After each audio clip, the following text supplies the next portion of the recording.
Nak tanam pandan ni mudah aje. Kena pada cara-caranya. Okey, kena ada yang serbuk itu. Serbuk apa? So, jom kita tengok cara pakcik kebun tanam pandan.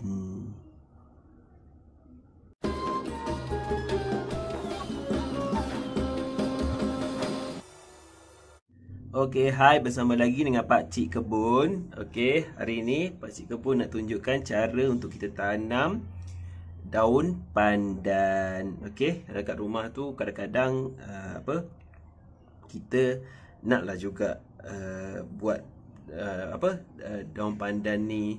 Maksudnya kita nak biakkan dia lebih banyak lagi kan. Jadi cara nak biakkan dia lebih banyak, kadang-kadang kawasan rumah ni kita ni sempit. Okey, tanah tak ada. Jadi nak kena tanam dalam pasu. Okey. Bila nak kena dalam pasu, ramai yang tersilap. Okey, kadang-kadang diorang just ambil saja anak pandan, patahkan dekat dia punya induk tu, terus masuk dalam pasu, tanam. Dan pada esoknya terus layu dan 2-3 hari mati. Okey, tak berjaya. Sebab apa? Sebabnya kita tidak mengaktifkan dulu dia punya akar. Walaupun akar dah keluar untuk anak pandan, okay, contoh yang ni, okay, walaupun akar dia dah keluar, kadang-kadang akar besar ni dah keluar, sebenarnya dia perlukan akar yang kecil ni. Okay, so kita kena growkan dulu akar yang kecil ni. Okay, sebab ini yang penting. Bila kita patahkan, contoh ni induk yang kita patahkan kan, yang ni kita patahkan ni, dia dah sakit kat sini tau. Okay, dan dua akar ni masih belum lagi bersedia untuk hidup dan jejak kat tanah. Jadi dia perlukan akar ni. Ini yang kita kena grow kan. Okey. So seperti biasa, Pakcik Kebun kalau growkan akar ni, Pakcik Kebun akan gunakan serbuk pengakar. Okey, serbuk pengakar ni memang sangat bagus. Dekat pasaran banyak sangat jual. Okey, sangat jual. Nak dapatkan dengan Pakcik Kebun pun boleh tengok link Shopee kat bawah. Okey. So dia punya cara apa, macam mana dia punya serbuk akar ni kat dalam kan. Okey, mesti kita tanya-tanya. Okey, kat dalam ni dia macam ni. Okey, serbuk dia warna putih macam ni. Okey. Serbuk warna putih macam ni.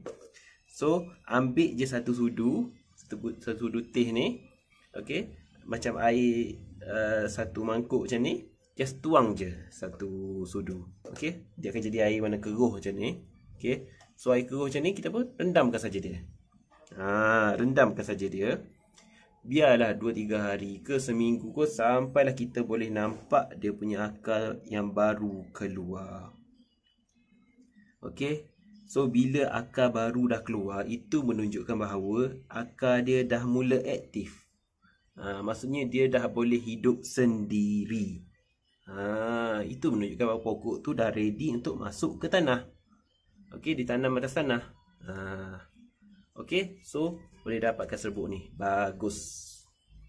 Okey, so sekarang kita akan mula tanam daun pandan ni. Okey, so anak kita dah aktifkan, kita dah guna dah serbuk akar semua, dia dah aktif, dia dah ready untuk tanam atas tanah. So tanahlah pula sekarang. Okey, so untuk tanah ni amat-amat penting. Ini amat-amat penting. Okey, boleh rujuk video Pakcik Kebun sebelum ni. Pakcik Kebun dah tunjukkan cara untuk sediakan tanah organik. Tanah organik macam tanah kat kampung. Okay, so bahan-bahan macam mana hasilkan tanah tu pun boleh rujuk video tu. So inilah dia tanah organik tersebut. Okay, so Pakcik Kebun memang akan selalu sediakan satu pasu khas untuk kita sediakan tanah organik tu. Okay, so kita tanam organik tu, kita bukan gunakan dia 100%. Tak, bukan satu pasu ni kita tanam pokok, tu kena buat lain. Tak. Okay, dia hanya sebagai medium untuk campuran. Campuran apa? Tanah hitam biasa. Okay, ni tanah hitam biasa. Campurkan saja dengan tanah organik kita ni, yang kita dah buat ni. Okay, so ambil je satu scoop. Tak perlu banyak-banyak, satu scoop ni. Campur. Okay, dah cukup. Okey, lepas tu kita just gaulkan saja ini. Gaulkan saja sampai rata.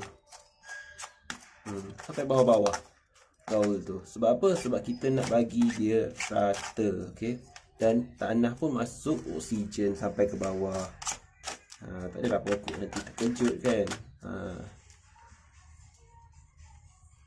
Okey.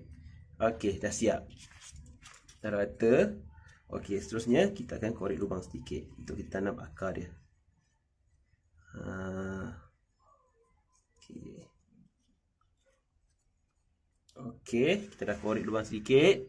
So kita akan ambil tadi, letak ke saja.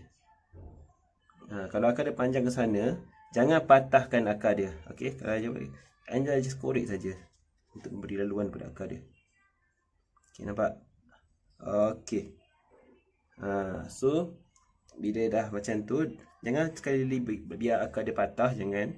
Okey, just korek je lebihan. Kita tutup. Dan kita akan tutup. Okey. Tutupkan saja. Okey. Dah siap tutup.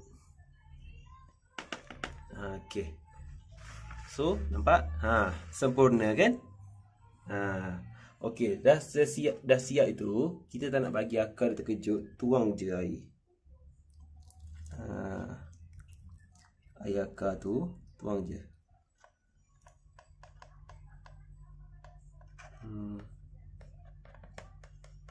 Untuk permulaan ni sebab kita nak aktifkan lagi akar dia tu. Tuang saja air akar. Okey. Okey. So nampak? Mudah je. Okey. Sebab air akar tu pun kita hanya guna satu sudu. So banyak lagi. Okey, satu paket tu boleh banyak jenis pokok lah untuk anda nak tanam. Okey. So boleh cuba dekat rumah. Okey, beli serbuk akar ni. Okey, ini penting untuk nak tanam jenis-jenis pokok yang kita perlu grow akar dahulu.